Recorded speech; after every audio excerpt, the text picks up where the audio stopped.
How you doing? I'm doing great. How are you doing? We're working despite through it. the circumstances. Yeah, we're good. We're good. I feel pretty good. Oh my gosh, I feel pretty good. That was as bad as the game. I literally I didn't even want to do the show after the game. I was so frustrated. I didn't want to just go out and curse everyone out. You're like Hugh. He threatens not to come into work when the Eagles lose. But I'm still here. Yeah, he still shows up. All right, Jason. Let's unpack what the heck happened on Monday night. So, the game was in some ways like we expected when we talked about it last week. Low scoring, tight, defensive, and the score didn't surprise me. But the 5 turnovers and just the overall play of Jalen Hurts was not good on Monday. What stood out to you? What did you notice about Hurts? And I know all the turnovers are different, but just what happened in that game? Well, you can go, different plays, but I would say I break down plays throughout the week. And one of the things that I saw, and it's the same play from the Bears game with Devontae Smith, the same exact coverage. It was cover 0, and it was 0 hole. They dropped out 2 defenders from the defensive line. And the Chargers showed that on the film multiple times against the Raiders, where Pelotu dropped out, Tier Tart dropped out, Hand dropped out. Multiple guys do that. So, and I said in my breakdown, any slant or in breaking route, you have to locate that guy before you make that decision at quarterback. And sure enough, he stared A.J. Brown down and didn't look like he was aware of what they did. But it was basically the same exact coverage from the Bears game with the Devontae Smith pass that he missed. It was the same coverage. And at some point, you have to grow and figure out the answers to these questions, or teams are going to do this over and over again. And this stems back to Todd Bowles. This is Todd Bowles' game plan over the last couple of years. Let's mix up the line of scrimmage, put guys up there and confuse the protection, and then switch it up on the back end coverage-wise, and he'll be confused. And this is exactly that. You know, I'm curious because, we all watch the game differently, but I'm curious, did you take any positives away from some of the things that the Eagles did, and if they were, what were some of those positives? Well, some of the positives that I took away, defensively, I thought that dominated the game, and I think that's because he knows Greg Roman, the offensive coordinator for the Chargers, and Vic Fangio was the defensive coordinator for Jim Harbaugh, so he understood his protection calls, right? And so you can see Nakobe Dean, Zach Bond living in the A gap because they realized that either they were going to be free or they were going to be picked up by a running back, which those guys can run through. So I thought it was just a great game plan from Vic Fangio, and I thought he did a great job there.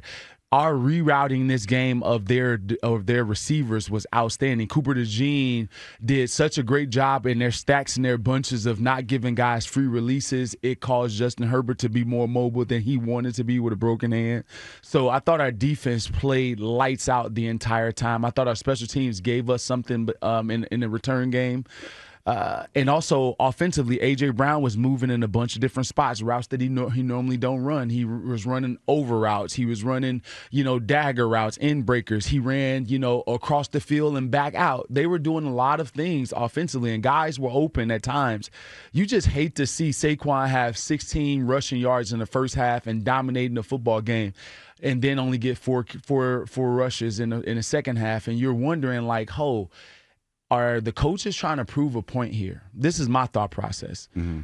We've been talking about Jalen letting the offense go and opening it up and all those things. We put the ball in Jalen's hands, and we saw what happened. Right. So the coaches are saying, listen, you know what? We're not going to hold anything back. We're going to give everything we have in the game plan. And we put it in Jalen's hands and didn't come through in that time. Yeah, it did not. And there was a lot of moments, and you mentioned some of them in the game. Let's go to one at the end. I'm just curious how you saw it. So the last interception, right? They have a chance to win the game. Yeah. Despite all of the nonsense during the game, they could go down and win it with a touchdown there, and they got close. And then Jalen throws the pick. So there was a good play by the edge rusher, right, to kind of get pressure on Jalen. Yeah. There was a good play by the corner to tip it. Yep. But when I kept watching the play, it looked like he had a chance to hand it off to Saquon, and he chose to keep it. What was your thought on the play? What maybe the thought was, and did you think he should have just handed it to Saquon on that particular play? Well, I thought that wasn't a handoff play. That was just a play action. Okay. So that was a play action. You think it was a called pass? Yeah, it was a called pass. Okay. Yeah, so it was a called pass play. And basically they had what defense will call China. We call it smash. China basically is a corner route. And you have a flat route right there, or you can have an arrow concept there. But basically, it's a flat and a corner route. So one shallow, one over the top. One over the top. And it was in cover 2. Cover 2, who was the corner? Cam Hart. Cam Hart's 6'2.5". He's a big dude. Like, he towers over most of our receivers, right?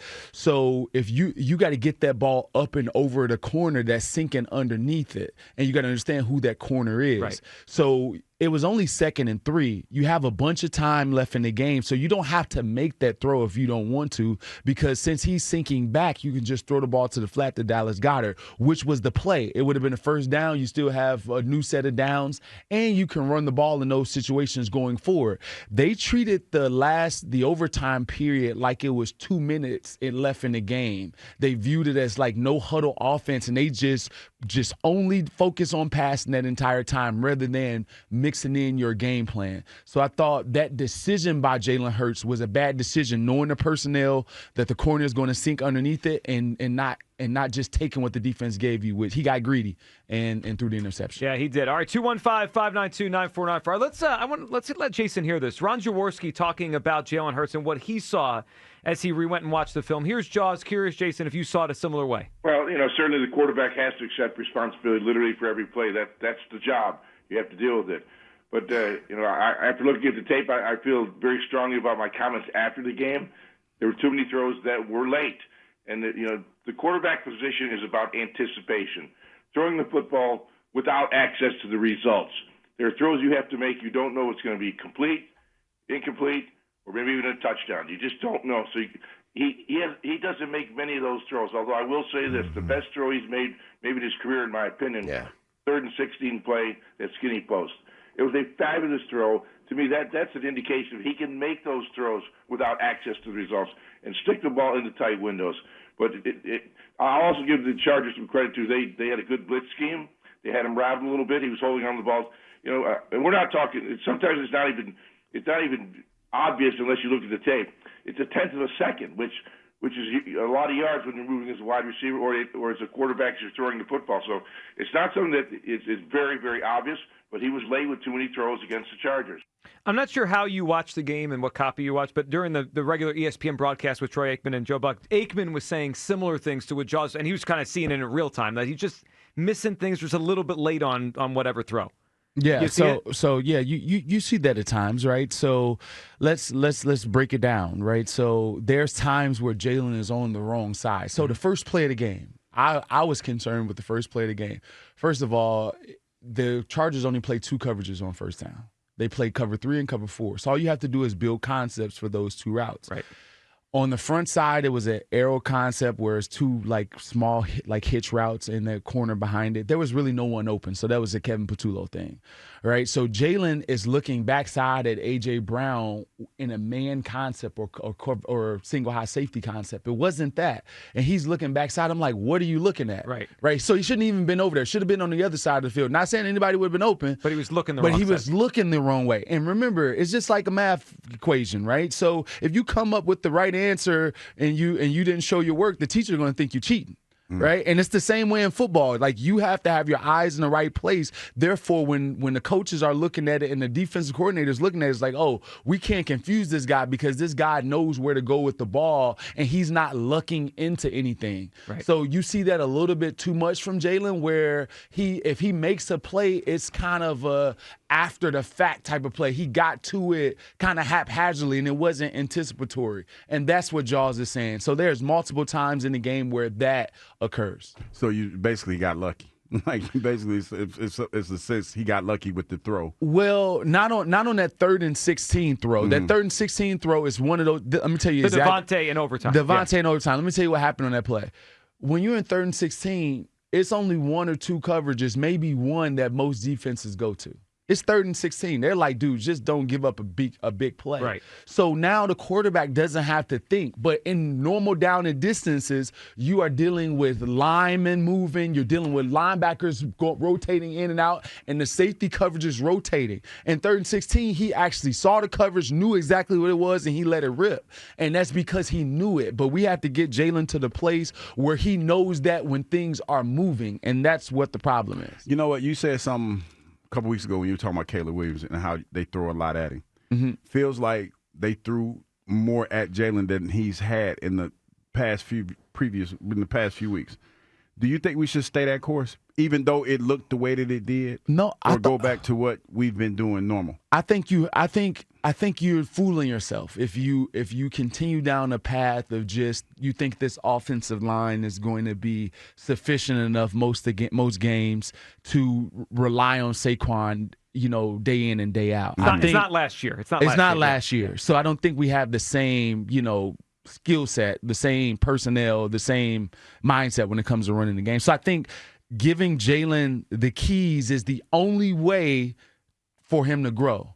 Is either he's going to crash, or he's going to excel. And I think it's the only way you can do it. And I think that they have handcuffed him so long that in order to protect him. And then when you get in games like this, it's like, damn, I see why they were doing it. Yeah. You know what I mean? Yeah. So I see why they're doing it. But you have to live with it. You have to live with it, knowing that he made a lot of good plays, knowing that a couple of interceptions could have been avoided. Mm-hmm. Like the one with A.J. Brown, definitely avoidable, right? A.J. Brown runs a subpar route, gets pushed too far inside, sees the middle linebacker or Derwin James, and short arms the ball, right? That's not on Jalen Hurts. That should be a receiver interception stat. That shouldn't even go on Jalen Hurts' stat, right? The other one with Dante Jackson, this is the stuff that you get frustrated with because You pointed that out last week. I watch it. Yeah. We talked about Dante Jackson last week. As soon as it happened. Right? Yeah. We talked about Dante Jackson last week. I broke it down. He picked the same freaking play. It was a Hank against Jacksonville. It was a Hank concept. And every defensive back knows that concept more than everything. It basically is a flat, a curl, and an inside hook by the tight end. It was brought to us by Hank Stram. That's why they call it Hank, right? Because that was his play. So every defensive back knows that, and you got to know that Dante Jackson's a ball guy and know your personnel. The receiver can help him out, but I'm not even looking over there. I'm like, dude, I'm throwing it to the flat. I'm throwing it to Dallas. I'm not testing this guy on something that I know he knows. Yeah, that was a bad one. That was right after they got the ball back. All right, 215-592-9494. All right, Jason, let's ask your thought on the big topic that everyone's having, and then we'll get to the phone lines, people's calls, and questions for you and us. Jalen Hurts, job security. Nick Sirianni asked this morning on the morning show if they would consider moving off him. So he's going to start Sunday, obviously, against the Raiders.